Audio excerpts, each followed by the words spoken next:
Next ਜੋ ਹੈ ਆਪਣੇ ਕੋਲ ਅਗਲੀ ਵੀਡੀਓ 'ਚ UV ਸਪੈਕਟ੍ਰੋਸਕੋਪੀ ਦਾ ਪਾਰਟ ਚੌਥਾ। ਇਹਦੇ ਵਿੱਚ ਆਪਾਂ ਪੜ੍ਹਾਂਗੇ ਸਭ ਤੋਂ ਪਹਿਲਾਂ effect of conjugation on UV spectra. ਹੁਣ ਕੰਜੂਗੇਸ਼ਨ ਹੈ ਜਿਹੜੀ, ਜਿਵੇਂ ਮੰਨ ਲਓ ਦੋ ਜਿਹੜੇ ਆਪਣੇ ਕੋਲ ਨੇਗੇ ਕ੍ਰੋਮੋਫੋਰਿਕ ਗਰੁੱਪਸ, ਜਦੋਂ ਦੋ ਇਕੱਠੇ ਆ ਜਾਂਦੇ ਨੇ ਕੰਜੂਗੇਸ਼ਨ ਦੇ ਵਿੱਚ, ਮਤਲਬ ਕੰਜੂਗੇਸ਼ਨ ਮਤਲਬ ਸਿੰਗਲ ਬੌਂਡ ਦੇ ਨਾਲ ਦੋਨੇ ਸੈਪਰੇਟਡ ਹੋਣ। ਜਿਵੇਂ ਇੱਕ ਬੌਂਡ ਡਬਲ ਹੋਵੇ, ਫਿਰ ਸਿੰਗਲ ਹੋਵੇ, ਫਿਰ ਡਬਲ ਹੋਵੇ, ਫਿਰ ਸਿੰਗਲ ਹੋਵੇ, ਫਿਰ ਡਬਲ ਹੋਵੇ। ਇਹ ਚੀਜ਼ ਜਿਹੜੀ ਹੁੰਦੀ ਹੈ ਇਹਨੂੰ ਕਹਿੰਦੇ ਆਪਾਂ ਕੰਜੂਗੇਸ਼ਨ। ਠੀਕ ਹੈ, ਜਦੋਂ ਕੰਜੂਗੇਸ਼ਨ ਆ ਜਾਂਦੀ ਹੈ ਕਿਸੇ ਵੀ ਕੰਪਾਊਂਡ ਦੇ ਵਿੱਚ, ਤਾਂ ਉਹਦੇ ਵਿੱਚ ਹੁੰਦਾ ਕੀ ਹੈ, ਜਿਹੜਾ ਸਪੈਕਟਰਾ ਹੈ ਉਹ ਨਾ, ਸਪੈਕਟਰੇ ਦੇ ਵਿੱਚ ਜਿਹੜਾ ਬੈਂਡ ਹੈ ਉਹ ਸ਼ਿਫਟ ਹੋ ਜਾਂਦਾ ਲੌਂਗਰ ਵੇਵਲੈਂਥ ਵਾਲੀ। 15 ਤੋਂ ਲੈ ਕੇ 45 ਨੈਨੋਮੀਟਰ ਦੇ ਵਿੱਚ ਉਹ ਸ਼ਿਫਟ ਹੋ ਜਾਂਦਾ। ਮੰਨ ਲਓ ਜੇ ਪਹਿਲਾਂ 200 ਤੋਂ ਸੀਗਾ ਤਾਂ 215 ਤੋਂ 245 ਦੇ ਵਿੱਚ ਰਹਿ ਜਾਊਗਾ ਉਹ। ਮਤਲਬ ਇੱਦਾਂ ਮੰਨ ਲਓ ਵੀ ਜੇ ਐਵਰੇਜ ਲਈਏ ਤਾਂ 230 ਦੇ ਨੇੜੇ ਤੇੜੇ ਚਲਾ ਜਾਊਗਾ ਉਹ। 200 ਤੋਂ 230 ਤੇ ਚਲਿਆ ਗਿਆ। ਠੀਕ ਹੈ, 15 ਤੇ ਵੀ ਜਾ ਸਕਦਾ, 45 ਤੇ ਵੀ ਜਾ ਸਕਦਾ, 30 ਤੇ 35 ਤੇ 25 ਤੇ 20 ਤੇ ਕਿੰਨੇ ਤੇ ਵੀ ਜਾ ਸਕਦਾ। ਉਹ ਡਿਪੈਂਡ ਕਰਦਾ ਵੀ ਕਿਹੜੇ ਉਹਦੇ ਨਾਲ ਮਤਲਬ ਗਰੁੱਪਸ ਕੰਜੂਗੇਸ਼ਨ ਦੇ ਵਿੱਚ ਆਏ ਨੇ। ਠੀਕ ਹੈ, ਤਾਂ ਉਹ 'ਤੇ ਉਹ ਡਿਪੈਂਡ ਕਰਦਾ। ਉਸ ਤੋਂ ਬਾਅਦ ਜਿਹੜੀ ਇਹ ਇਨਕਰੀਜ਼ ਹੈ ਇਹ ਕਿਉਂ ਹੁੰਦੀ ਹੈ? ਇਹ ਇਨਕਰੀਜ਼ ਹੁੰਦੀ ਹੈ ਜਿਹੜੀ ਉਹ ਹੁੰਦੀ ਹੈ ਕਿਉਂਕਿ ਜਿਹੜੇ ਦੋ ਕ੍ਰੋਮੋਫੋਰਿਕ ਗਰੁੱਪਸ ਨੇ ਦੋਨਾਂ ਦੇ ਵਿੱਚ ਪਾਈ ਆਰਬਿਟਲ ਹੋਣਗੇ ਅਤੇ ਪਾਈ ਸਟਾਰ ਆਰਬਿਟਲ ਹੋਣਗੇ। ਪਾਈ ਤੋਂ ਪਾਈ ਸਟਾਰ 'ਚ ਟ੍ਰਾਂਜੀਸ਼ਨ ਹੋਊਗੀ। ਠੀਕ ਹੈ, ਤਾਂ ਦੋਨਾਂ ਦੇ ਵਿੱਚ ਜਾਂ ਫਿਰ N 'ਤੇ ਪਾਈ ਸਟਾਰ ਹੋਣਗੇ। ਠੀਕ ਹੈ, ਕੋਈ ਵੀ ਹੈ ਮਤਲਬ ਪਾਈ ਬੌਂਡ ਤਾਂ ਪਾਈ ਆਰਬਿਟਲ ਤਾਂ ਉਹਦੇ ਵਿੱਚ ਇਨਵੋਲਵ ਹੈ ਹੀ ਹੈ। ਠੀਕ ਹੈ, ਤਾਂ ਪਾਈ ਆਰਬਿਟਲ ਜਦੋਂ ਇਨਵੋਲਵ ਹੋਣਗੇ ਤਾਂ ਪਾਈ ਅਤੇ ਪਾਈ ਜਾਂ ਫਿਰ ਪਾਈ ਸਟਾਰ ਇੱਕ ਦੂਸਰੇ ਨਾਲ ਇੰਟਰੈਕਟ ਕਰ ਲੈਣਗੇ। ਜਦੋਂ ਤੁਸੀਂ ਮੋਲੀਕੂਲਰ ਆਰਬਿਟਲ ਥਿਊਰੀ 'ਚ ਪੜ੍ਹਿਆ ਹੋਊਗਾ, ਜਦੋਂ ਦੋ ਅਟੋਮਿਕ ਆਰਬਿਟਲ ਇੰਟਰੈਕਟ ਕਰਦੇ ਨੇ ਤਾਂ ਮੋਲੀਕੂਲਰ ਆਰਬਿਟਲ ਬਣਦੇ ਨੇ। ਇਸੇ ਤਰ੍ਹਾਂ ਜਦੋਂ ਦੋ ਮੋਲੀਕਿਊਲਸ ਦੇ ਵੀ ਆਰਬਿਟਲਸ ਇੰਟਰੈਕਟ ਕਰਦੇ ਨੇ, ਜਦੋਂ ਦੋ ਮੋਲੀਕਿਊਲਸ ਨੂੰ ਆਪਾਂ ਐਡ ਕਰਦੇ ਹਾਂ, ਜੋੜਦੇ ਹਾਂ, ਤਾਂ ਉਹਨਾਂ ਦੇ ਆਰਬਿਟਲਸ ਵੀ ਇੰਟਰੈਕਟ ਕਰਨਗੇ ਅਤੇ ਇੰਟਰੈਕਟ ਕਰਕੇ ਨਵੇਂ ਮੋਲੀਕੂਲਰ ਆਰਬਿਟਲ ਬਣਾਉਣਗੇ ਉਹ। ਇਸੇ ਤਰ੍ਹਾਂ ਜਦੋਂ ਦੋ ਕ੍ਰੋਮੋਫੋਰਿਕ ਗਰੁੱਪਸ ਨੇ ਜਿਹੜੇ ਉਹ ਐਡ ਹੁੰਦੇ ਨੇ, C ਡਬਲ ਬੌਂਡ C ਅਤੇ C ਡਬਲ ਬੌਂਡ C ਮੰਨ ਲਓ ਦੋਨੇ ਐਡ ਹੋਏ। ਠੀਕ ਹੈ, ਤਾਂ ਆਪਣੇ ਕੋਲ 1,3-ਬਿਊਟੇਨ ਬਣ ਗਿਆ, 1,3-ਬਿਊਟਾਡਾਈਨ ਬਣ ਗਿਆ। ਠੀਕ ਹੈ, ਤਾਂ ਉਹਦੇ ਵਿੱਚ ਹੋਊਗਾ ਕੀ ਆਪਣੇ ਕੋਲ ਉਹਨਾਂ ਦੇ ਪਾਈ ਆਰਬਿਟਲਸ ਨੇ ਜਿਹੜੇ ਪਹਿਲਾਂ ਦੋ ਸੀਗੇ, ਦੋਨੇ ਹੀ ਈਥੀਨ ਦੇ ਵਿੱਚ ਮਿਲ ਕੇ ਆਪਣੇ ਕੋਲ 4 ਬਣ ਗਏ। ਤਾਂ ਬਿਊਟਾਡਾਈਨ ਦੇ ਜਿਹੜੇ 4 ਆਰਬਿਟਲ ਨੇਗੇ ਉਹਨਾਂ ਦੀ ਐਨਰਜੀ ਗੈਪ ਹੈ ਜਿਹੜਾ ਉਹ ਘੱਟ ਹੋਊਗਾ ਐਜ਼ ਕੰਪੇਅਰ ਟੂ ਈਥੀਨ ਦੇ ਆਰਬਿਟਲਸ ਨਾਲੋਂ। ਤਾਂ ਐਨਰਜੀ ਦਾ ਗੈਪ ਜਦੋਂ ਘੱਟ ਹੋਊਗਾ ਤਾਂ ਡੈਲਟਾ = hc/λ ਦੇ ਅਕੋਰਡਿੰਗ ਲੈਮਡਾ ਜਿਹੜੀ ਹੈ ਉਹ ਵੱਧ ਜੂਗੀ, ਤਾਂ ਲੌਂਗਰ ਵੇਵਲੈਂਥ 'ਤੇ ਉਹ ਜਾਊਗੀ। ਠੀਕ ਹੈ, ਤਾਂ ਲੌਂਗਰ ਵੇਵਲੈਂਥ 'ਤੇ ਜਾਊਗੀ ਤਾਂ ਲੈਮਡਾ ਇਨਕਰੀਜ਼ ਕਰੂਗੀ। ਠੀਕ ਹੈ, ਹੁਣ ਇਹਨੂੰ ਆਪਾਂ ਦੋ ਭਾਗਾਂ ਦੇ ਵਿੱਚ, ਇਹਨੂੰ ਦੋ ਪਾਰਟਸ ਦੇ ਵਿੱਚ ਡਿਵਾਈਡ ਕਰ ਸਕਦੇ ਹਾਂ। ਜਿਹੜਾ ਪਹਿਲਾ ਪਾਰਟ ਹੈ ਇਹਦਾ ਪਹਿਲਾ ਪਾਰਟ ਹੈ ਕੰਜੂਗੇਸ਼ਨ ਇਨ ਐਲਕੀਨਸ। ਐਲਕੀਨਸ ਦੇ ਵਿੱਚ ਜਿਹੜੀ ਕੰਜੂਗੇਸ਼ਨ ਹੈ ਉਹਨੂੰ ਆਪਾਂ ਕਿਵੇਂ ਸਟੱਡੀ ਕਰ ਸਕਦੇ ਹਾਂ? ਉਹਦੇ ਵਿੱਚ ਜਿਹੜੀ ਕੰਜੂਗੇਸ਼ਨ ਹੈ ਸੇ ਆਪਾਂ 1,3-ਬਿਊਟਾਡਾਈਨ ਲੈਂਦੇ ਹਾਂ। ਠੀਕ ਹੈ, ਇਹ 1,3-ਬਿਊਟਾਡਾਈਨ ਹੈ ਜਿਹੜੀ, ਉਹਦਾ ਸਟਰਕਚਰ ਹੁੰਦਾ ਆਪਣੇ ਕੋਲ CH2 double bond CH single bond CH double bond CH2। ਠੀਕ ਹੈ, ਇਹਨੂੰ ਆਪਾਂ ਮੰਨ ਸਕਦੇ ਹਾਂ 1,3-ਬਿਊਟਾਡਾਈਨ ਨੂੰ ਵੀ ਇਹ ਦੋ ਈਥੀਨ ਮੋਲੀਕਿਊਲਸ ਤੋਂ ਮਿਲ ਕੇ ਬਣਿਆ। ਈਥੀਨ ਕੀ ਹੁੰਦਾ? CH2 double bond CH2। ਠੀਕ ਹੈ, ਈਥੀਨ CH2 ਡਬਲ ਬੌਂਡ CH2 ਮੰਨ ਲਓ ਦੋ ਮੋਲੀਕਿਊਲਸ ਆਫ ਈਥੀਨ ਤੋਂ ਮਿਲ ਕੇ ਬਣਿਆ ਇਹ ਜਿਹੜਾ 1,3-ਬਿਊਟਾਡਾਈਨ ਹੈ। ਹੁਣ ਈਥੀਨ ਦੇ ਵਿੱਚ ਇੱਕ ਆਰਬਿਟਲ ਪਾਈ ਹੁੰਦਾ, ਇੱਕ ਪਾਈ ਸਟਾਰ ਹੁੰਦਾ, ਦੋ ਇਲੈਕਟ੍ਰੋਨਸ ਹੁੰਦੇ ਆ ਪਾਈ ਇਲੈਕਟ੍ਰੋਨਸ, ਤਾਂ ਇੱਕ ਪਾਈ ਆਰਬਿਟਲ ਦੇ ਵਿੱਚ ਆ ਜਾਂਦਾ, ਪਾਈ ਸਟਾਰ ਖਾਲੀ ਹੁੰਦਾ। ਠੀਕ ਹੈ, ਤਾਂ ਇੱਥੋਂ ਜਦੋਂ ਇਲੈਕਟ੍ਰੋਨ ਇਸ ਥਾਂ 'ਤੇ ਜਾਂਦਾ ਤਾਂ ਪਾਈ ਤੋਂ ਪਾਈ ਸਟਾਰ ਟ੍ਰਾਂਜੀਸ਼ਨ ਹੁੰਦੀ ਹੈ। ਠੀਕ ਹੈ, ਇਹ ਈਥੀਨ ਹੈ, ਇਹ ਵੀ ਈਥੀਨ ਆ, ਦੋਨੇ ਸੇਮ ਨੇ। ਇਹ ਜਿਹੜੀ ਟ੍ਰਾਂਜੀਸ਼ਨ ਈਥੀਨ ਦੇ ਵਿੱਚ ਹੁੰਦੀ ਹੈ 175 ਨੈਨੋਮੀਟਰ 'ਤੇ ਹੁੰਦੀ ਹੈ। ਠੀਕ ਹੈ, ਇਹ ਆਪਾਂ ਪੜ੍ਹਿਆ ਹੋਇਆ ਪਹਿਲਾਂ। ਹੁਣ ਇੱਥੇ ਤੁਸੀਂ ਦੇਖੋਗੇ ਹੋਮੋ ਅਤੇ ਲੂਮੋ ਵੀ ਲਿਖਿਆ ਹੋਇਆ ਮੈਂ। ਹੋਮੋ ਹੁੰਦਾ ਹਾਈਐਸਟ ਆਕੂਪਾਈਡ ਮੋਲੀਕੂਲਰ ਆਰਬਿਟਲ, ਮਤਲਬ ਜਿੰਨੇ ਵੀ ਮੋਲੀਕੂਲਰ ਆਰਬਿਟਲ ਆਕੂਪਾਈਡ ਨੇ ਉਹਨਾਂ ਦੇ ਵਿੱਚੋਂ ਹਾਈਐਸਟ ਕਿਹੜਾ? ਠੀਕ ਹੈ, ਹਾਈਐਸਟ ਆਹ ਹੈ। ਇਹਦੋਂ ਥੱਲੇ ਵੀ ਹੋਣਗੇ ਸਿਗਮਾ ਵਾਲੇ। ਠੀਕ ਹੈ, ਅਤੇ ਪਾਈ ਵਾਲਿਆਂ ਦੇ ਮਤਲਬ ਸਭ ਤੋਂ ਉੱਪਰ ਜਿਹੜਾ ਆਕੂਪਾਈਡ ਹੈ ਉਹ ਆ ਜਾਂਦਾ, ਇਹ ਆ ਜਾਂਦਾ ਲੂਮੋ। ਲੋਐਸਟ ਅਨਆਕੂਪਾਈਡ ਮੋਲੀਕੂਲਰ ਆਰਬਿਟਲ, ਮਤਲਬ ਜਿੰਨੇ ਖਾਲੀ ਪਏ ਨੇ ਉਹਨਾਂ 'ਚੋਂ ਸਭ ਤੋਂ ਥੱਲੇ ਵਾਲਾ ਕਿਹੜਾ? ਠੀਕ ਹੈ, ਕਿਉਂਕਿ ਜਿਹੜਾ ਭਰਿਆ ਹੋਇਆ ਉਹਨਾਂ 'ਚੋਂ ਸਭ ਤੋਂ ਉੱਪਰਲਾ ਅਤੇ ਜਿਹੜਾ ਖਾਲੀ ਆ ਉਹਨਾਂ 'ਚੋਂ ਸਭ ਤੋਂ ਨੀਚੇ ਵਾਲਾ, ਇਹੀ ਦੋ ਟ੍ਰਾਂਜੀਸ਼ਨ ਦੇ ਵਿੱਚ ਇਨਵੋਲਵ ਹੁੰਦੇ ਆ। ਤਾਂ ਹੋਮੋ ਅਤੇ ਲੂਮੋ ਆਪਾਂ ਦੋ ਹੀ ਆਰਬਿਟਲ ਲੈਣੇ ਆ।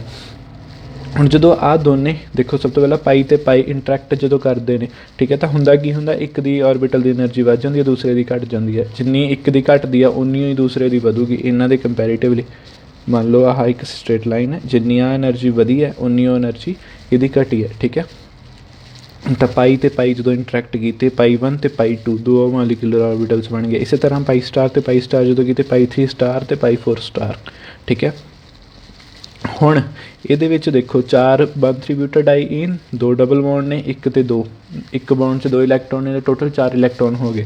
ਇੱਕ ਔਰਬਿਟਲ 'ਚ 2 ਇਲੈਕਟ੍ਰੋਨ ਆ ਸਕਦੇ ਤਾਂ 2 ਇੱਥੇ ਆ ਗਏ 2 ਇੱਥੇ ਆ ਗਏ, ਟੋਟਲ 4 ਔਰਬਿਟਲਸ ਫਿਲ ਹੋ ਗਏ। ਹੁਣ ਧਿਆਨ ਨਾਲ ਜਦੋਂ ਦੇਖੋਗੇ ਇਹ ਦੋਨੇ ਬੌਂਡਿੰਗ ਨੇ, ਠੀਕ ਹੈ, ਸਟਾਰ ਨਹੀਂ ਲੱਗਿਆ ਹੋਇਆ ਦੋਨਾਂ ਨਾਲ, ਇਹਨਾਂ ਦੋਨਾਂ ਨਾਲ ਸਟਾਰ ਲੱਗਿਆ ਹੋਇਆ ਤਾਂ ਇਹ ਐਂਟੀ ਬੌਂਡਿੰਗ ਨੇ, ਠੀਕ ਹੈ। ਤਾਂ ਇਹ ਜਦੋਂ ਦੋਨੇ ਬੌਂਡਿੰਗ ਦੇ ਵਿੱਚ ਆ ਗਏ ਇਲੈਕਟ੍ਰੋਨਸ, ਚਾਰੇ ਇਲੈਕਟ੍ਰੋਨਸ, ਤਾਂ ਜਿਹੜੇ ਐਂਟੀ ਬੌਂਡਿੰਗ ਨੇ ਉਹ ਦੋਨੇ ਔਰਬਿਟਲ ਖਾਲੀ ਰਹਿ ਗਏ, ਠੀਕ ਹੈ। ਤਾਂ ਹੁਣ ਦੇਖੋ ਆਹ ਦੋਨੇ ਭਰੇ ਹੋਏ ਨੇ, ਇਹਨਾਂ 'ਚੋਂ ਹਾਈਐਸਟ ਕਿਹੜਾ ਭਰਿਆ ਹੋਇਆ ਆਹ, ਤਾਂ ਹੋਮੋ ਆ ਬਣ ਗਿਆ। ਆਹ ਦੋਨੇ ਖਾਲੀ ਨੇ, ਇਹਨਾਂ 'ਚੋਂ ਨੀਚੇ ਵਾਲਾ ਕਿਹੜਾ ਆਹ, ਤਾਂ ਇਹ ਕੀ ਬਣ ਗਿਆ ਲੂਮੋ। ਹੁਣ ਇਹਨਾਂ ਦੋਨਾਂ ਦਾ ਐਨਰਜੀ ਗੈਪ ਕਿੰਨਾ, ਸਿਰਫ ਇੰਨਾ ਕਿ ਇੱਥੇ ਐਨਰਜੀ ਗੈਪ ਕਿੰਨਾ ਸੀ ਇੰਨਾ, ਠੀਕ ਹੈ। ਤਾਂ ਇਹਦੇ ਨਾਲੋਂ ਇਹ ਐਨਰਜੀ ਗੈਪ ਘੱਟ ਗਿਆ। ਜਦੋਂ ਐਨਰਜੀ ਗੈਪ ਘਟਿਆ ਤਾਂ ਡੈਲਟਾ E = hc/λ। ਇਹ ਕੀ ਕਹਿੰਦਾ ਜੇ ਐਨਰਜੀ ਗੈਪ ਘਟੂਗਾ ਤਾਂ ਲੈਮਡਾ ਵਧੂਗੀ। ਹੁਣ ਐਨਰਜੀ ਗੈਪ ਇੱਥੋਂ ਇੱਥੇ ਆਇਆ ਤਾਂ ਘਟ ਗਿਆ ਅਤੇ ਲੈਮਡਾ ਵੱਧ ਗਈ। ਇੱਥੇ 175 ਇੱਥੇ ਆ ਕੇ ਕਿੰਨੀ ਬਣ ਗਈ 217। ਦੇਖੋ ਜਦੋਂ ਤੁਸੀਂ ਡਿਫਰੈਂਸ ਕਰਕੇ ਦੇਖੋਗੇ ਤਾਂ ਆਲਮੋਸਟ ਕਿੰਨੇ ਦਾ ਡਿਫਰੈਂਸ ਹੈ, 40 ਦੇ ਨੇੜੇ ਦਾ ਡਿਫਰੈਂਸ ਪੈਂਦਾ, ਠੀਕ ਹੈ, 40-42 ਦਾ ਡਿਫਰੈਂਸ ਪੈਂਦਾ। ਤਾਂ ਇਹੀ ਹੈ ਜਿਹੜਾ ਕੰਜੂਗੇਸ਼ਨ ਹੈ। ਕੰਜੂਗੇਸ਼ਨ ਦੇ ਕਰਕੇ ਲੈਮਡਾ ਕਿਉਂ ਵੱਧਦੀ ਹੈ, ਵੇਵਲੈਂਥ ਕਿਉਂ ਵੱਧਦੀ ਹੈ, ਕਿਉਂਕਿ ਐਨਰਜੀ ਗੈਪ ਹੈ ਜਿਹੜਾ ਉਹ ਘੱਟ ਜਾਂਦਾ। ਅਤੇ ਜਿਹੜੀ ਸੇਮ ਹੀ ਚੀਜ਼ ਹੈ ਹੁਣ ਇਹ ਜਿਹੜੀ ਚੀਜ਼ ਮੈਂ ਸਮਝਾਈ ਹੈ ਇਹੀ ਚੀਜ਼ ਇੱਥੇ ਮੈਂ ਲਿਖੀ ਹੋਈ ਆ, ਠੀਕ ਹੈ। ਹੁਣ ਜਿੰਨੀ ਜ਼ਿਆਦਾ ਕੰਜੂਗੇਸ਼ਨ ਹੋਊਗੀ, ਜਿੰਨੇ ਜ਼ਿਆਦਾ ਗਰੁੱਪਸ ਹੋਣਗੇ ਕੰਜੂਗੇਸ਼ਨ ਦੇ ਵਿੱਚ, ਓਨਾ ਹੀ ਜ਼ਿਆਦਾ ਐਨਰਜੀ ਗੈਪ ਹੈ ਜਿਹੜਾ ਉਹ ਘੱਟ ਜਾਊਗਾ, ਓਨਾ ਹੀ ਜ਼ਿਆਦਾ ਐਨਰਜੀ ਗੈਪ ਹੈ ਜਿਹੜਾ ਉਹ ਘਟੂਗਾ, ਠੀਕ ਹੈ। ਹਾਂਜੀ, ਤਾਂ ਇਹ ਜਿਹੜੀ ਚੀਜ਼ ਹੈ ਆਪਾਂ ਇੱਥੋਂ ਦੇਖ ਸਕਦੇ ਹਾਂ ਡਾਇਗਰਾਮ ਤੋਂ। ਡਾਇਗਰਾਮ ਦੇ ਵਿੱਚ ਕੀ ਹੈ, ਇਸ ਸਾਈਡ ਜਾਂਦੀ ਹੈ ਆਪਣੀ ਐਨਰਜੀ ਡਿਫਰੈਂਸ, ਠੀਕ ਹੈ। ਇੱਧਰ ਨੂੰ ਨੰਬਰ ਆਫ ਪਾਈ ਆਰਬਿਟਲਸ, ਠੀਕ ਹੈ। ਜਦੋਂ 2 ਪਾਈ ਆਰਬਿਟਲਸ ਨੇ ਐਨਰਜੀ ਗੈਪ ਇੰਨਾ, ਜਿਵੇਂ ਇਥੀਨ ਦੇ ਵਿੱਚ C2H2 C2H4, ਠੀਕ ਹੈ। ਹੁਣ ਜਦੋਂ C3H6 C4 1 3 ब्यूटाडाइईन ਦੇ ਵਿੱਚ CH2 CH2 2 4 ਅਤੇ 6, ਠੀਕ ਹੈ। C4H6 1 3 ब्यूटाडाइईन, ਉਹਦੇ ਵਿੱਚ 2 ਪਾਈ ਆਰਬਿਟਲ 4 ਪਾਈ ਆਰਬਿਟਲਸ ਹੋ ਗਏ, ਐਨਰਜੀ ਗੈਪ ਥੋੜ੍ਹਾ ਜਿਹਾ ਘੱਟ ਗਿਆ। ਉਸ ਤੋਂ ਬਾਅਦ ਜਦੋਂ ਟਰਾਈਈਨ 'ਚ ਜਾਂਦੇ ਹਾਂ, ਠੀਕ ਹੈ, ਤਾਂ ਉੱਥੇ ਕੀ ਹੋਊਗਾ, ਹੈਕਸਾਟਰਾਈਈਨ ਦੇ ਵਿੱਚ ਕੀ ਹੋਊਗਾ, ਐਨਰਜੀ ਗੈਪ ਹੋਰ ਘੱਟ ਜੂਗਾ। ਜਦੋਂ ਆਕਟਾਟੈਟਰਾਈਨ 'ਚ ਜਾਂਦੇ ਹਾਂ ਤਾਂ ਉੱਥੇ ਐਨਰਜੀ ਗੈਪ ਹੈ ਜਿਹੜਾ ਉਹ ਹੋਰ ਵੀ ਜ਼ਿਆਦਾ ਘੱਟ ਜੂਗਾ। ਤਾਂ ਐਨਰਜੀ ਗੈਪ ਹੈ ਜਿਹੜਾ ਜਿਵੇਂ ਪਾਈ ਆਰਬਿਟਲਸ ਵੱਧਦੇ ਜਾਣਗੇ ਐਨਰਜੀ ਗੈਪ ਉਵੇਂ ਘੱਟਦਾ ਜਾਊਗਾ, ਠੀਕ ਹੈ। ਹੁਣ ਇਹਦੇ ਵਿੱਚ ਕੀ ਹੁੰਦਾ, ਹੁਣ ਕਈ ਵਾਰੀ ਕੀ ਹੁੰਦਾ, ਇੰਨੇ ਜ਼ਿਆਦਾ ਪਾਈ ਆਰਬਿਟਲ ਕੰਜੂਗੇਸ਼ਨ ਦੇ ਵਿੱਚ ਆ ਜਾਂਦੇ ਨੇ, ਬਹੁਤ ਜ਼ਿਆਦਾ ਪਾਈ ਆਰਬਿਟਲਸ ਨੇ ਜਿਹੜੇ ਉਹ ਕੰਜੂਗੇਸ਼ਨ ਦੇ ਵਿੱਚ ਆ ਜਾਂਦੇ ਨੇ ਅਤੇ ਐਨਰਜੀ ਗੈਪ ਇੰਨਾ ਕੁ ਘੱਟ ਜਾਂਦਾ ਵੀ ਉਹ UV ਰੀਜਨ ਨੂੰ ਵੀ ਉਹਦੀ ਵੇਵਲੈਂਥ ਜਿਹੜੀ ਪਾਰ ਕਰ ਜਾਂਦੀ ਹੈ ਅਤੇ ਉਹ ਵਿਜ਼ੀਬਲ ਰੀਜਨ ਦੇ ਵਿੱਚ ਚਲਾ ਜਾਂਦਾ। ਤਾਂ ਉਸ ਟਾਈਮ 'ਤੇ ਜਾ ਕੇ ਕੀ ਹੋਊਗਾ, ਜਿਹੜਾ ਕੰਪਾਊਂਡ ਹੈ ਉਹ ਕਲਰਡ ਹੋ ਜਾਊਗਾ। ਕੰਪਾਊਂਡ ਕਲਰਡ ਹੋ ਜਾਊਗਾ ਅਤੇ ਜਿਹੜੀ ਵੇਵਲੈਂਥ ਆ ਉਹ ਵਿਜ਼ੀਬਲ ਰੀਜਨ ਦੇ ਵਿੱਚ ਜਿਹੜੀ ਹੈ ਉਹ ਲਾਈ ਕਰੂਗੀ। ਜਿਵੇਂ ਫੋਰ ਐਗਜ਼ਾਮਪਲ ਇੱਥੇ ਮੈਂ ਲਿਖਿਆ ਬੀਟਾ ਕੈਰੋਟੀਨ ਹੈ ਜਿਹੜਾ ਆਪਣੇ ਪੇੜ ਪੌਦੇ ਹੁੰਦੇ ਆ ਉਹਨਾਂ ਦੇ ਵਿੱਚ ਪਾਇਆ ਜਾਂਦਾ। ਜਿਵੇਂ ਪਾਲਕ ਦੇ ਪੱਤੇ ਤੁਸੀਂ TLC ਕੀਤੀ ਸੀ ਪਿਛਲੇ ਈਅਰ 'ਚ, ਤਾਂ ਉੱਥੇ ਪਾਲਕ ਦੇ ਪੱਤੇ 'ਚੋਂ 3 ਰੰਗ ਨਿਕਲਦੇ ਹੁੰਦੇ ਆ, ਲਾਲ, ਪੀਲਾ ਅਤੇ ਹਰਾ। ਹਰਾ ਹੁੰਦਾ ਕਲੋਰੋਫਿਲ, ਪੀਲਾ ਹੁੰਦਾ ਗਾ ਜੈਂਥੋਫਿਲ ਅਤੇ ਲਾਲ ਹੁੰਦਾ ਜਿਹੜਾ ਲਾਲ ਜਾਂ ਸੰਤਰੀ ਉਹ ਹੁੰਦਾ ਕੈਰੋਟੀਨ, ਠੀਕ ਹੈ। ਤਾਂ ਬੀਟਾ ਕੈਰੋਟੀਨ ਹੈ ਜਿਹੜਾ ਉਹਦੇ ਵਿੱਚ 11 ਡਬਲ ਬੌਂਡ ਹੁੰਦੇ ਨੇ ਕੰਜੂਗੇਸ਼ਨ ਦੇ ਵਿੱਚ। 11 ਡਬਲ ਬੌਂਡ ਹੁੰਦੇ ਆ ਤਾਂ ਉਹਦੀ ਲੈਮਡਾ ਮੈਕਸ ਹੈ ਜਿਹੜੀ 455। ਹੁਣ ਆਪਾਂ ਨੂੰ ਪਤਾ 400 ਤੋਂ 800 ਵਿਜ਼ੀਬਲ ਰੀਜਨ ਹੁੰਦਾ, ਅਤੇ 455 'ਤੇ ਜਦੋਂ ਲੈਮਡਾ ਚਲੀ ਗਈ ਤਾਂ ਉਹ ਵਿਜ਼ੀਬਲ ਰੀਜਨ ਦੇ ਵਿੱਚ ਚਲੀ ਗਈ। ਤਾਂ ਕਰਕੇ ਕੈਰੋਟੀਨਸ ਨੇ ਜਿਹੜੇ ਉਹ ਕਲਰਡ ਹੁੰਦੇ ਨੇ, ਉਹਨਾਂ ਦਾ ਔਰੇਂਜ ਲਾਈ ਕਰਦਾ, ਡਿਪੈਂਡ ਕਰਦਾ ਵੀ ਕਿਹੜਾ ਕੈਰੋਟੀਨ ਹੈ, ਤਾਂ ਉਹਦਾ ਜਿਹੜਾ ਕਲਰ ਹੈ ਯੈਲੋ, ਔਰੇਂਜ ਅਤੇ ਰੈੱਡ ਦੇ ਵਿੱਚ ਲਾਈ ਕਰਦਾ, ਠੀਕ ਹੈ। ਉਸ ਤੋਂ ਬਾਅਦ ਹੈ ਨੈਕਸਟ ਆਪਣੇ ਕੋਲ ਕੰਜੂਗੇਸ਼ਨ ਇਨ ਕਾਰਬੋਨਿਲ ਗਰੁੱਪਸ, ਕਾਰਬੋਨਿਲ ਕੰਪਾਊਂਡਸ। ਹੁਣ ਕਾਰਬੋਨਿਲ ਕੰਪਾਊਂਡਸ ਨੇ ਜਿਹੜੇ ਉਹ ਵੀ ਕੰਜੂਗੇਸ਼ਨ 'ਚ ਜਦੋਂ ਹੋਣਗੇ ਉਹਨਾਂ ਦੇ ਵਿੱਚ ਵੀ ਸੇਮ ਹੀ ਚੀਜ਼ ਦੇਖਣ ਨੂੰ ਮਿਲੂਗੀ, ਮਤਲਬ ਡਿਕਰੀਜ਼ ਇਨ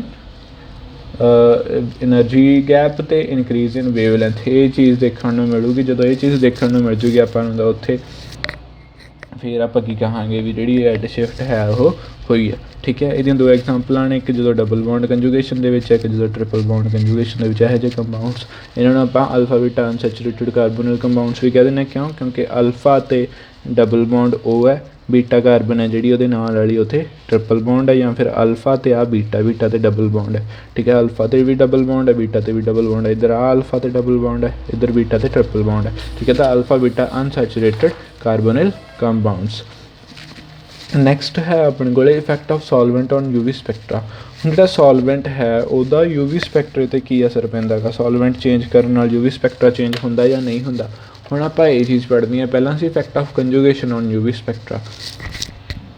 ਹੁਣ ਜਿਹੜਾ ਸੋਲਵੈਂਟ ਹੈ ਆਪਾਂ ਪੜ੍ਹਿਆ ਸੀ ਵੀ ਆਪਾਂ ਲਿਕੁਇਡਸ ਦਾ ਤਾਂ ਇੱਦਾਂ ਹੀ ਡਾਇਰੈਕਟ ਲੈ ਲੈਣਾ ਹੈ ਨਾ, ਜਦੋਂ ਆਪਣੇ ਕੋਲ ਸੋਲਿਡ ਹੈ ਤਾਂ ਉਹਨੂੰ ਆਪਾਂ ਡਿਜ਼ੋਲਵ ਕਰਕੇ ਲੈਣੇ ਆ। ਗੈਸਿਸ ਦਾ ਜਿਹੜਾ ਉਹ ਆਪਾਂ ਕਲੋਜ਼ਡ ਵੈਸਲ ਦੇ ਵਿੱਚ ਲੈ ਸਕਦੇ ਹਾਂ ਵੈਸੇ ਤਾਂ, ਪਰ ਗੈਸਿਸ ਦੇ ਕੇਸਿਸ ਇੰਨੇ ਜ਼ਿਆਦਾ ਸਟੱਡੀ ਨਹੀਂ ਕਰਦੇ, ਠੀਕ ਹੈ। ਗੈਸਿਸ ਹੈ ਨਹੀਂ ਆਪਣੇ ਸਿਲੇਬਸ ਦੇ ਵਿੱਚ, ਤਾਂ ਗੈਸਿਸ ਦਾ ਵੈਸੇ ਆਪਾਂ ਕਲੋਜ਼ਡ ਵੈਸਲਸ ਦੇ ਵਿੱਚ ਸੀਲ ਕਰਕੇ ਵੈਸਲ ਨੂੰ ਉਹਦੇ ਵਿੱਚ ਗੈਸ ਭਰ ਕੇ ਉੱਥੋਂ ਆਪਾਂ ਲੈ ਸਕਦੇ ਹਾਂ UV ਰੇਡੀਏਸ਼ਨਸ ਪਾ ਕੇ। ਹੁਣ ਨੈਕਸਟ ਹੈ ਆਪਣੇ ਕੋਲ ਇਫੈਕਟ ਆਫ ਸੋਲਵੈਂਟ। ਹੁਣ ਸੋਲਵੈਂਟ 'ਤੇ ਜਿਹੜੇ ਨੇ ਉਹ ਦੋ ਤਰ੍ਹਾਂ ਦੇ ਇਫੈਕਟ ਹੁੰਦੇ ਆ। ਪਹਿਲਾ ਜਿਹੜਾ ਇਫੈਕਟ ਹੁੰਦਾ effect on fine structure. Fine structure ਦਾ ਕੀ ਮਤਲਬ ਹੁੰਦਾ ਵੀ ਮੰਨ ਲਓ ਆਪਾਂ ਇੱਕ ਇਹੋ ਜਿਹਾ ਆਪਾਂ ਵੈਕਿਊਮ ਦੇ ਵਿੱਚ ਜਾਂ ਫਿਰ ਵਿਪਰ ਫੇਜ਼ ਦੇ ਵਿੱਚ ਸਪੈਕਟਰਾ ਲਿਆ, ਠੀਕ ਹੈ, ਜਾਂ ਫਿਰ ਨੋਨ ਪੋਲਰ ਸੋਲਵੈਂਟ ਦੇ ਵਿੱਚ ਆਪਾਂ ਸਪੈਕਟਰਾ ਜਦੋਂ ਲੈਂਦੇ ਹਾਂ, ਠੀਕ ਹੈ, ਜਿੱਥੇ ਮੋਲੀਕਿਊਲ ਹੈ ਜਿਹੜਾ ਸੋਲਵੈਂਟ ਦੇ ਨਾਲ ਇੰਟਰੈਕਟ ਨਹੀਂ ਕਰਦਾ, ਮਤਲਬ ਡਿਜ਼ੋਲਵ ਮਾੜਾ ਮੋਟਾ ਡਿਜ਼ੋਲਵ ਹੋ ਜਾਂਦਾ, ਬਹੁਤ ਜ਼ਿਆਦਾ ਡਿਜ਼ੋਲਵ ਨਹੀਂ ਹੁੰਦਾ। ਪੋਲਰ ਹੋਵੇ ਮੋਲੀਕਿਊਲ ਅਤੇ ਸੋਲਵੈਂਟ ਹੋਵੇ ਨੋਨ ਪੋਲਰ, ਠੀਕ ਹੈ। ਉਸ ਟਾਈਮ 'ਤੇ ਸੋਲਵੈਂਟ ਅਤੇ ਸੋਲਿਊਟ ਮਤਲਬ ਜਿਹੜਾ ਆਪਾਂ ਕੰਪਾਊਂਡ ਲੈਂਦੇ ਹਾਂ ਉਹਨਾਂ ਦੀਆਂ ਇੰਟਰੈਕਸ਼ਨਸ ਹੀ ਨਹੀਂ ਹੈਗੀਆਂ। ਜਦੋਂ ਉਹਨਾਂ ਦੀਆਂ ਇੰਟਰੈਕਸ਼ਨਸ ਹੀ ਨਹੀਂ ਹੈਗੀਆਂ, ਸੋਲਵੈਂਟ ਹੈ ਜਿਹੜਾ ਉਹ ਸਪੈਕਟਰੇ ਨੂੰ ਇਫੈਕਟ ਹੀ ਨਹੀਂ ਕਰੂਗਾ, ਠੀਕ ਹੈ। ਸੋਲਵੈਂਟ ਅਤੇ ਜਿਹੜਾ ਸੋਲਿਊਟ ਹੈ ਉਹਨਾਂ ਦੀਆਂ ਇੰਟਰੈਕਸ਼ਨਸ ਹੈ ਨਹੀਂ ਗੀਆਂ, ਠੀਕ ਹੈ। ਜਿਵੇਂ ਆਪਾਂ ਇੱਥੇ ਲਿਆ ਫਿਨੋਲ ਲਿਆ ਆਪਾਂ ਆਈਸੋਆਕਟੇਨ ਦੇ ਵਿੱਚ ਅਤੇ ਇਥੇਨੋਲ ਦੇ ਵਿੱਚ। ਇਥੇਨੋਲ ਪੋਲਰ ਹੈ, ਠੀਕ ਹੈ। ਫਿਨੋਲ ਹੈ ਜਿਹੜਾ OH ਗਰੁੱਪ ਹੁੰਦਾ ਉਹ ਵੀ ਪੋਲਰ ਆ ਵੀ ਪੋਲਰ ਆ। ਆਈਸੋਆਕਟੇਨ ਹੈ ਜਿਹੜਾ ਉਹ ਨੋਨ ਪੋਲਰ ਹੈ, ਠੀਕ ਹੈ।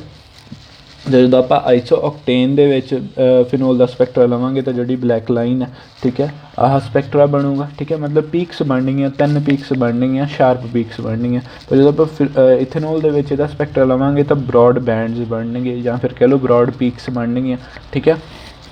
ਅਤੇ ਜਿਹੜੀਆਂ ਪੀਕਸ ਹੁੰਦੀਆਂ ਨੇ ਸ਼ਾਰਪ ਜਿਹੜਾ ਜਾਂ ਕਹਿ ਲਓ ਫਾਈਨ ਸਟਰਕਚਰ, ਜਿਹਨੂੰ ਆਪਾਂ ਫਾਈਨ ਮਤਲਬ ਕਲੀਅਰਲੀ ਦਿਖਦਾ ਹੋਵੇ, ਜਿਹੜਾ ਫਾਈਨ ਸਟਰਕਚਰ ਹੈ ਜਿਹੜਾ ਉਹ ਸਟਰਕਚਰ ਜਦੋਂ ਆਪਾਂ ਪੋਲਰ ਸੋਲਵੈਂਟ ਯੂਜ਼ ਕਰਦੇ ਹਾਂ, ਮਤਲਬ ਹਾਈ ਪੋਲੈਰਿਟੀ ਦਾ ਸੋਲਵੈਂਟ ਯੂਜ਼ ਕਰਦੇ ਹਾਂ, ਉਸ ਟਾਈਮ 'ਤੇ ਜਾ ਕੇ ਉਹ ਬਰੋਡ ਬੈਂਡਸ ਬਣ ਜਾਂਦੇ ਅਤੇ ਫਾਈਨ ਸਟਰਕਚਰ ਹੈ ਜਿਹੜਾ ਉਹ ਖਤਮ ਹੋ ਜਾਂਦਾ ਉਹਦੇ ਵਿੱਚੋਂ। ਤਾਂ ਫਾਈਨ ਸਟਰਕਚਰ ਹੈ ਜਿਹੜਾ ਜਦੋਂ ਨੋਨ ਪੋਲਰ ਸੋਲਵੈਂਟ ਯੂਜ਼ ਕਰਾਂਗੇ ਉਦੋਂ ਦਿਖੂਗਾ, ਠੀਕ ਹੈ। ਜਦੋਂ ਆਪਾਂ ਪੋਲਰ ਸੋਲਵੈਂਟ ਯੂਜ਼ ਕਰਾਂਗੇ ਉਦੋਂ ਬੈਂਡ ਸਟਰਕਚਰ ਦਿਸੂਗਾ। ਨੈਕਸਟ ਹੈ ਆਪਣੇ ਕੋਲ effect on position and intensity of absorption. ਇਹਦੇ ਵਿੱਚ ਹੁੰਦਾ ਕੀ ਹੈਗਾ, ਜਦੋਂ ਪੋਜੀਸ਼ਨ ਅਤੇ ਇੰਟੈਂਸਿਟੀ ਆਫ ਐਬਜ਼ੋਰਪਸ਼ਨ ਉਹ ਵੀ ਚੇਂਜ ਹੋ ਜਾਣ ਸੋਲਵੈਂਟ ਦੇ ਯੂਜ਼ ਕਰਨ ਦੇ ਨਾਲ। ਹੁਣ ਇਹਦੇ ਵਿੱਚ ਆਪਾਂ ਦੋ ਤਰ੍ਹਾਂ ਦੀਆਂ ਜਿਹੜੀਆਂ ਹੈ ਉਹ ਪੜ੍ਹਾਂਗੇ। ਜਦੋਂ ਕੰਪਾਊਂਡ ਹੈ ਜਿਹੜਾ ਉਹ ਨੋਨ ਪੋਲਰ ਹੈ, ਜਦੋਂ ਕੰਪਾਊਂਡ ਨੋਨ ਪੋਲਰ ਹੈ, ਠੀਕ ਹੈ, ਅਤੇ ਚਾਹੇ ਤੁਸੀਂ ਪੋਲਰ ਸੋਲਵੈਂਟ ਯੂਜ਼ ਕਰ ਲਓ ਚਾਹੇ ਤੁਸੀਂ ਨੋਨ ਪੋਲਰ ਸੋਲਵੈਂਟ ਯੂਜ਼ ਕਰ ਲਓ।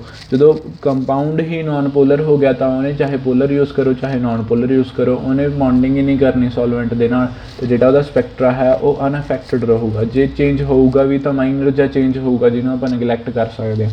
ਨਗਲੀਜੀਬਲ ਜਿਹਨੂੰ ਕਹਿੰਦੇ ਹਾਂ ਆਪਾਂ, ਨਗਲੀਜੀਬਲ ਚੇਂਜ ਹੋਊਗਾ ਜਦੋਂ ਆਪਾਂ ਨੋਨ ਪੋਲਰ ਕੰਪਾਊਂਡ ਯੂਜ਼ ਕਰਦੇ ਹਾਂ, ਠੀਕ ਹੈ। ਜਿਸ ਟਾਈਮ 'ਤੇ ਆਪਾਂ ਪੋਲਰ ਕੰਪਾਊਂਡ ਯੂਜ਼ ਕਰ ਲਿਆ, ਜਦੋਂ ਆਪਾਂ ਪੋਲਰ ਕੰਪਾਊਂਡ ਯੂਜ਼ ਕਰਾਂਗੇ, ਠੀਕ ਹੈ, ਤਾਂ ਉਹਦੇ ਵਿੱਚ ਕੀ ਹੋਊਗਾ, ਪੋਲਰ ਕੰਪਾਊਂਡ ਜਿਵੇਂ ਇਹਦੇ ਵਿੱਚ 3 ਤਰ੍ਹਾਂ ਦੇ ਆਪਾਂ ਕਿਉਂਕਿ N2π* ਅਤੇ π2π* ਟ੍ਰਾਂਜੀਸ਼ਨਸ ਜਿਹੜੀਆਂ ਨੇ ਉਹੀ ਪੜ੍ਹ ਰਹੇ ਹਾਂ ਆਪਾਂ, ਠੀਕ ਹੈ। ਅਤੇ 3 ਤਰ੍ਹਾਂ ਦੇ ਔਰਬਿਟਲਸ ਨੇ ਜਿਹੜੇ ਉੱਥੇ ਇਨਵੋਲਵ ਹੋਣਗੇ, ਇੱਕ N ਔਰਬਿਟਲ, ਇੱਕ π ਔਰਬਿਟਲ, ਇੱਕ π* ਔਰਬਿਟਲ।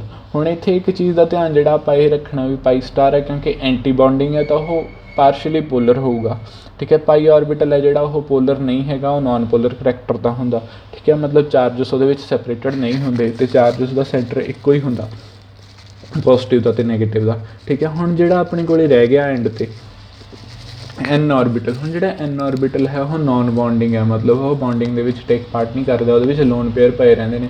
ਜਿਹੜਾ ਇਹਦਾ ਪੋਲਰ ਕਰੈਕਟਰ ਹੈ ਉਹ ਬਹੁਤ ਜ਼ਿਆਦਾ ਹੁੰਦਾ, ਠੀਕ ਹੈ, ਬਹੁਤ ਜ਼ਿਆਦਾ ਪੋਲਰ ਕਰੈਕਟਰ ਦਾ ਇਹ ਔਰਬਿਟਲ ਹੁੰਦਾ। ਮਤਲਬ ਇੱਕ ਪਾਸੇ ਤਾਂ ਜਦੋਂ ਜਿੱਧਰਲੇ ਪਾਸੇ ਇਲੈਕਟ੍ਰੋਨ ਚਲੇ ਗਏ ਉੱਧਰੋਂ ਇਹ ਨੈਗੇਟਿਵ ਹੋ ਜਾਂਦਾ, ਜਿੱਧਰ ਇਲੈਕਟ੍ਰੋਨ ਨਹੀਂ ਹੈਗੇ ਉੱਥੇ ਪੋਜ਼ੀਟਿਵ ਹੋ ਜਾਊਗਾ, ਤਾਂ ਪੋਲਸ ਅਲੱਗ-ਅਲੱਗ ਹੋ ਗਏ ਦੋਨੇ, ਠੀਕ ਹੈ। ਤਾਂ N ਔਰਬਿਟਲ ਦਾ ਪੋਲਰ ਕਰੈਕਟਰ ਬਹੁਤ ਜ਼ਿਆਦਾ ਹੁੰਦਾ, π* ਦਾ ਉਸ ਤੋਂ ਘੱਟ ਹੁੰਦਾ, ਅਤੇ π ਔਰਬਿਟਲ ਦਾ ਪੋਲਰ ਕਰੈਕਟਰ ਸਭ ਤੋਂ ਘੱਟ ਹੁੰਦਾ, ਠੀਕ ਹੈ। ਅਤੇ ਜਦੋਂ ਤੁਸੀਂ ਇਹ ਚੀਜ਼ ਪੜ੍ਹਨੀ ਹੈ ਤਾਂ ਉਸ ਟਾਈਮ 'ਤੇ ਤੁਸੀਂ ਯਾਦ ਕੀ ਰੱਖਣਾ, ਇੱਕ ਆਰਡਰ ਯਾਦ ਰੱਖਣਾ ਜਿਹਦੇ ਵਿੱਚ N ਫਿਰ π* ਫਿਰ ਉਸ ਤੋਂ ਬਾਅਦ π, ਮਤਲਬ N ਦਾ ਪੋਲਰ ਕਰੈਕਟਰ ਹੈ ਜਿਹੜਾ N ਦਾ ਸਭ ਤੋਂ ਜ਼ਿਆਦਾ ਹੈ, ਉਸ ਤੋਂ ਬਾਅਦ π* ਦਾ ਹੈ, ਉਸ ਤੋਂ ਬਾਅਦ π ਦਾ ਹੈ, ਠੀਕ ਹੈ। ਹੁਣ ਜਿੱਥੇ ਜਿੱਥੇ N ਇਨਵੋਲਵ ਹੋਊਗਾ, ਹੁਣ ਪੋਲਰ ਨਾਲ ਬੌਂਡਿੰਗ ਕਰੂਗਾ ਤਾਂ ਸਟੇਬਲ ਹੋਊਗਾ, ਠੀਕ ਹੈ। ਨੋਨ ਪੋਲਰ ਨਾਲ ਬੌਂਡਿੰਗ ਘੱਟ ਕਰੂਗਾ ਤਾਂ ਘੱਟ ਸਟੇਬਲ ਹੋਊਗਾ, ਠੀਕ ਹੈ। ਆਪਾਂ ਇਹੀ ਚੀਜ਼ ਪੜ੍ਹਨੀ ਹੈ ਇਹਦੇ ਵਿੱਚ। ਹੁਣ ਦੋ ਤਰ੍ਹਾਂ ਦੀਆਂ ਟ੍ਰਾਂਜੀਸ਼ਨਸ ਨੇ, N2π* ਅਤੇ π2π*, ਇਹ ਦੋਵੇਂ ਪੜ੍ਹਨੀਆਂ ਨੇ ਆਪਾਂ। ਜਿਹੜੀ N2π* ਟ੍ਰਾਂਜੀਸ਼ਨ ਹੈ ਉਹਦੇ ਵਿੱਚ ਧਿਆਨ ਨਾਲ ਦੇਖੋ, ਡਾਇਗਰਾਮ ਸਮਝ ਲਓ ਬਸ, ਬਾਕੀ ਤਾਂ ਸਾਰਾ ਮੈਂ ਲਿਖ ਕੇ ਰੱਖਿਆ। ਉਹਦੇ ਵਿੱਚ ਕੀ ਹੋਊਗਾ, ਆਹ ਆਰਡਰ ਯਾਦ ਰੱਖਿਓ, ਐਨ ਪਾਈ ਸਟਾਰ ਅਤੇ ਪਾਈ। ਹੁਣ ਐਨ ਹੈ ਜਿਹੜਾ ਨੋਨ ਪੋਲਰ ਹੈ, ਠੀਕ ਹੈ, ਮਤਲਬ ਗਰਾਊਂਡ ਸਟੇਟ ਹੈ ਜਿਹੜੀ, ਸੌਰੀ ਨੋਨ ਪੋਲਰ ਹੈ ਜਿਹੜਾ, ਇਹ ਸੋਲਵੈਂਟ ਹੈ, ਇਹ ਸੋਲਵੈਂਟ ਆਪਣੇ ਕੋਲ, ਸੋਲਵੈਂਟ ਇਜ਼ ਨੋਨ ਪੋਲਰ, ਇਹਨੂੰ ਸਟੇਟ ਨਾ ਸਮਝ ਜੋ, solvent is non polar, solvent is polar, ਠੀਕ ਹੈ। ਇਹਦੇ ਵਿੱਚ ਕੀ ਹੋਊਗਾ, ਪਹਿਲਾਂ ਸੋਲਵੈਂਟ ਨੂੰ ਬਾਅਦ 'ਚੋਂ ਦੇਖਾਂਗੇ ਆਪਾਂ। ਦੇਖੋ ਐਨ ਅਤੇ ਪਾਈ ਸਟਾਰ ਦੋ ਆਰਬਿਟਲਸ ਨੇ ਆਪਣੇ ਕੋਲ, ਠੀਕ ਹੈ, ਇਹ ਚੀਜ਼ ਨੂੰ ਵੀ ਨਾ ਦੇਖਿਓ, ਸਿਰਫ ਇਸੇ 'ਤੇ ਰਹੋ ਤੁਸੀਂ ਪਹਿਲਾਂ। ਐਨ ਅਤੇ ਪਾਈ ਸਟਾਰ ਦੋ ਆਰਬਿਟਲਸ ਨੇ ਆਪਣੇ ਕੋਲ। ਹੁਣ ਐਨ ਆਰਬਿਟਲ ਆਪਾਂ ਜਿਹੜਾ, ਇੱਥੋਂ ਆਪਾਂ ਨੂੰ ਪਤਾ ਵੀ ਐਨ ਦੀ ਜਿਹੜੀ ਹੈ ਪੋਲੈਰਿਟੀ ਜ਼ਿਆਦਾ ਹੈ as compare to pi star orbital ਦੇ, ਠੀਕ ਹੈ। ਜਦੋਂ ਐਨ ਦੀ ਪੋਲੈਰਿਟੀ ਜ਼ਿਆਦਾ ਹੈ ਪਾਈ ਸਟਾਰ ਆਰਬਿਟਲ ਨਾਲੋਂ, ਤਾਂ ਜਦੋਂ ਆਪਾਂ ਪੋਲਰ ਸੋਲਵੈਂਟ ਯੂਜ਼ ਕਰਾਂਗੇ, ਨੋਨ ਪੋਲਰ ਦੇ ਵਿੱਚ ਸੀ ਇਹ, ਠੀਕ ਹੈ, ਮਤਲਬ ਜਦੋਂ ਸੋਲਵੈਂਟ ਦਾ ਕੋਈ ਇਫੈਕਟ ਨਹੀਂ ਹੈਗਾ ਦੋਨਾਂ ਆਰਬਿਟਲਸ ਦੇ ਉੱਪਰ। ਹੁਣ ਜਦੋਂ ਆਪਾਂ ਸੋਲਵੈਂਟ ਪੋਲਰ ਯੂਜ਼ ਕਰ ਰਹੇ ਹਾਂ ਤਾਂ ਇਹ ਪੋਲਰ ਹੈ, ਪੋਲਰ ਸੋਲਵੈਂਟ ਨਾਲ ਮਿਲ ਕੇ ਇਹ ਬਹੁਤ ਜ਼ਿਆਦਾ ਸਟੇਬਲ ਹੋ ਜਾਊਗਾ, ਅਤੇ ਇਹਦੀ ਐਨਰਜੀ ਹੈ ਜਿਹੜੀ ਉਹ ਘੱਟ ਜਾਊਗੀ। ਸਟੇਬਿਲਿਟੀ, ਜਦੋਂ ਸਟੇਬਿਲਿਟੀ ਆਉਂਦੀ ਹੈ ਕਿਸੇ ਚੀਜ਼ ਦੇ ਵਿੱਚ ਤਾਂ ਉਹਦੀ ਐਨਰਜੀ ਡਿਕਰੀਜ਼ ਹੋ ਜਾਂਦੀ ਹੈ, ਠੀਕ ਹੈ, ਕੈਮਿਸਟਰੀ 'ਚ ਇਹ ਚੀਜ਼ ਹੁੰਦੀ ਹੈ, ਯਾਦ ਰੱਖਿਓ।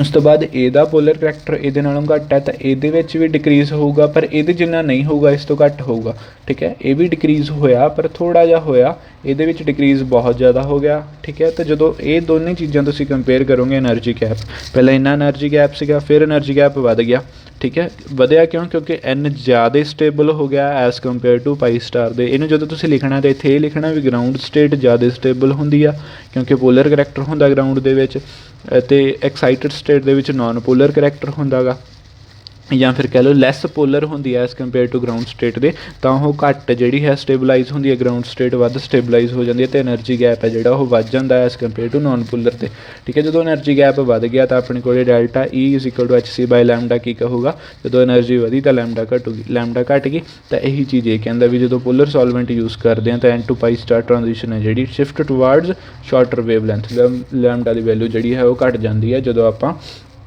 ਪੋਲਰ ਸੋਲਵੈਂਟ ਯੂਜ਼ ਕਰਦੇ ਹਾਂ, ਤਾਂ ਐਨ ਟੂ ਪਾਈ ਸਟਾਰ ਹੈ ਜਿਹੜਾ ਉਹਦੇ ਵਿੱਚ ਡਿਕਰੀਜ਼ ਹੁੰਦਾ, ਠੀਕ ਹੈ।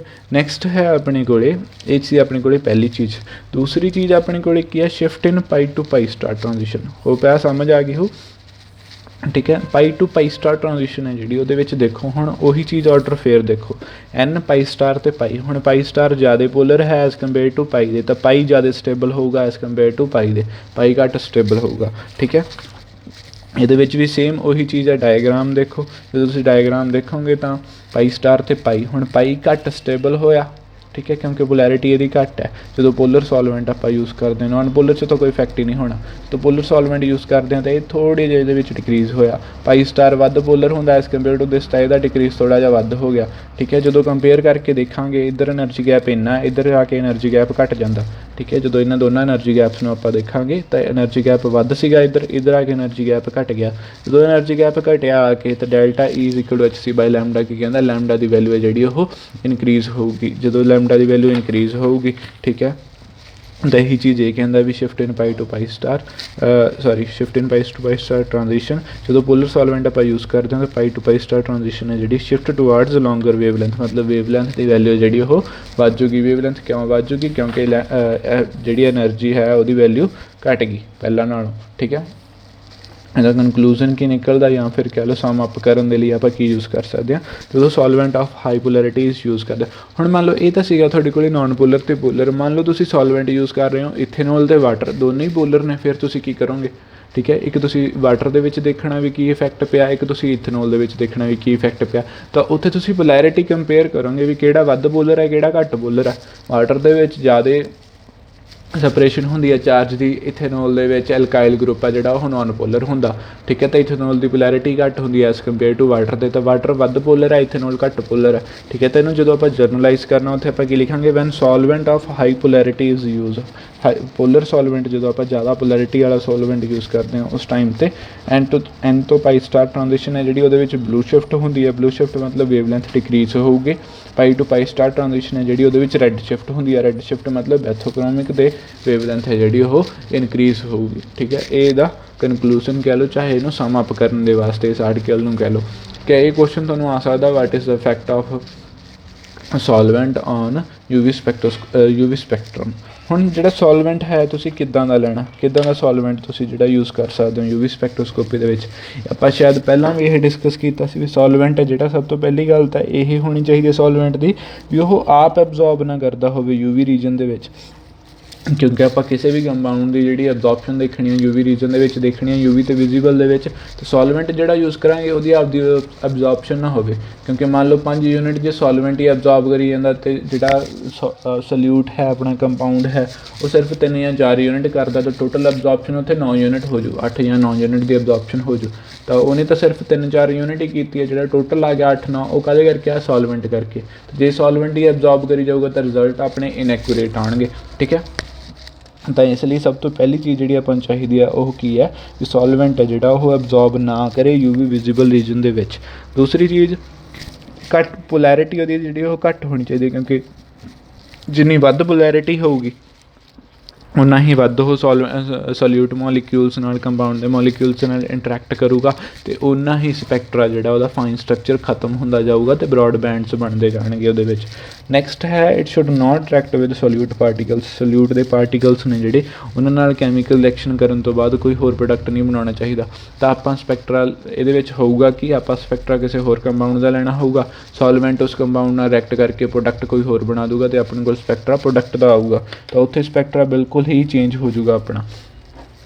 ਠੀਕ ਹੈ, ਤਾਂ ਇਹ ਤਿੰਨੇ ਚੀਜ਼ਾਂ ਜਿਹੜੀਆਂ ਉਹ ਸੋਲਵੈਂਟ ਦੇ ਵਿੱਚ ਆਪਾਂ ਧਿਆਨ ਰੱਖਣੀਆਂ ਚਾਹੀਦੀਆਂ ਨੇ। ਉਸ ਤੋਂ ਬਾਅਦ ਸਮ ਕਰੈਕਟਰਿਸਟਿਕ ਐਬਜ਼ੋਰਪਸ਼ਨ ਬੈਂਡਸ ਨੇ, ਇਹ ਤੁਸੀਂ ਇੱਕ ਵਾਰੀ ਦੇਖ ਲਿਓ ਵੀ ਕਿੱਦਾਂ ਨੇ ਇਹ, ਕਿੱਦਾਂ ਨਹੀਂ ਹੈਗੇ। ਠੀਕ ਹੈ, ਤਾਂ ਇਹਦੇ ਵਿੱਚ ਹੈ ਕੀ ਆ, ਤੁਸੀਂ ਐਬਜ਼ੋਰਪਸ਼ਨਾਂ ਯਾਦ ਕਰਨੀਆਂ ਨੇ ਵੀ ਜਿਹੜੀ ਸੀ ਡਬਲ ਬੌਂਡ ਸੀ ਆ ਉਹਦੀ ਐਬਜ਼ੋਰਪਸ਼ਨ ਲੈਮਡਾ ਮੈਕਸ 171 'ਤੇ ਹੁੰਦੀ ਆ। ਠੀਕ ਹੈ, ਜਿਵੇਂ ਜਿਵੇਂ ਕੰਜੂਗੇਸ਼ਨ ਵਧੀ ਜਾਊਗੀ ਉਵੇਂ ਇੱਦਾਂ ਮੰਨ ਲਓ ਵੀ ਰਫਲੀ 30 ਦੀ ਵੈਲਿਊ ਵਧੀ ਜਾਊਗੀ। ਜੇ ਇੱਕ ਡਬਲ ਬੌਂਡ ਵੱਧਦਾ ਤਾਂ 30 ਯੂਨਿਟ ਵੱਧ ਜਾਂਦੇ, ਅਤੇ ਦੋ ਬੌਂਡ ਵੱਧਦੇ ਆ ਤਾਂ 60 ਯੂਨਿਟ ਵਧੂਗਾ। ਇੱਦਾਂ ਹੀ ਮਤਲਬ ਹਰੇਕ ਡਬਲ ਬੌਂਡ ਵਧਣ 'ਤੇ 30 ਯੂਨਿਟ ਜਿਹੜਾ ਹੈ ਉਹ ਇਨਕਰੀਜ਼ ਹੋਊਗਾ ਵੇਵਲੈਂਥ ਦੇ ਵਿੱਚ। ਉਸ ਤੋਂ ਬਾਅਦ ਟ੍ਰਿਪਲ ਬੌਂਡ ਹੈ ਉਹਦੀ ਐਬਜ਼ੋਰਪਸ਼ਨ 187 'ਤੇ ਹੁੰਦੀ ਆ। ਠੀਕ ਹੈ, ਠੀਕ ਹੈ, ਕਾਰਬੋਨਿਲ ਗਰੁੱਪ ਹੈ ਜਿਹੜਾ ਉਹਦੇ ਵਿੱਚ ਜੇ ਤੁਸੀਂ ਐਲਡੀਹਾਈਡ ਲੈਣੇ ਹੋ ਤਾਂ ਉਹਦੀ ਐਬਜ਼ੋਰਪਸ਼ਨ 160 ਤੋਂ 180 ਦੇ ਵਿੱਚ ਪਾਈ ਟੂ ਪਾਈ ਸਟਾਰ ਦੀ ਹੁੰਦੀ ਆ, 290 'ਤੇ ਹੁੰਦੀ ਆ N2 ਪਾਈ ਸਟਾਰ ਦੀ। ਜੇ ਤੁਸੀਂ ਐਸੀਟੋਨ ਲੈਣੇ ਹੋ ਮਤਲਬ ਕੀਟੋਨ ਲੈਣੇ ਹੋ, ਠੀਕ ਹੈ, ਤਾਂ ਉਹਦੀ 166 ਤੋਂ 199 166 ਤੇ 199 'ਤੇ ਹੁੰਦੀ ਹੈ ਪਾਈ ਟੂ ਪਾਈ ਸਟਾਰ ਦੀ। ਠੀਕ ਹੈ, ਅਤੇ 279 'ਤੇ ਹੁੰਦੀ ਹੈ 279 'ਤੇ ਹੁੰਦੀ ਹੈ N2 ਪਾਈ ਸਟਾਰ ਦੀ ਟ੍ਰਾਂਜੀਸ਼ਨ।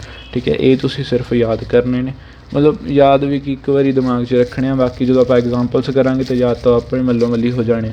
ਅਗਲੀ ਵੀਡੀਓ ਦੇ ਵਿੱਚ ਆਪਾਂ ਮੈਥਮੈਟੀਕਲ ਪਾਰਟ ਜਾਂ ਕਹਿ ਲਓ ਆਪਾਂ ਨੂਮੈਰੀਕਲਸ ਪਾਰਟ ਨੇ ਜਿਹੜੇ ਜਿਹਦਾ ਕੁਐਸਚਨ ਪੱਕਾ ਹੀ ਆਊਗਾ ਇਸ ਚੀਜ਼ ਦੇ ਵਿੱਚੋਂ, ਉਹ ਆਪਾਂ ਸਟਾਰਟ ਕਰਾਂਗੇ। ਵੁੱਡਵਰਡ ਫਾਈਜ਼ਰ ਰੂਲਸ। ਠੀਕ ਹੈ, ਅੱਜ ਦੀ ਵੀਡੀਓ ਦੇ ਵਿੱਚ ਇੰਨਾ ਹੀ। Thank you.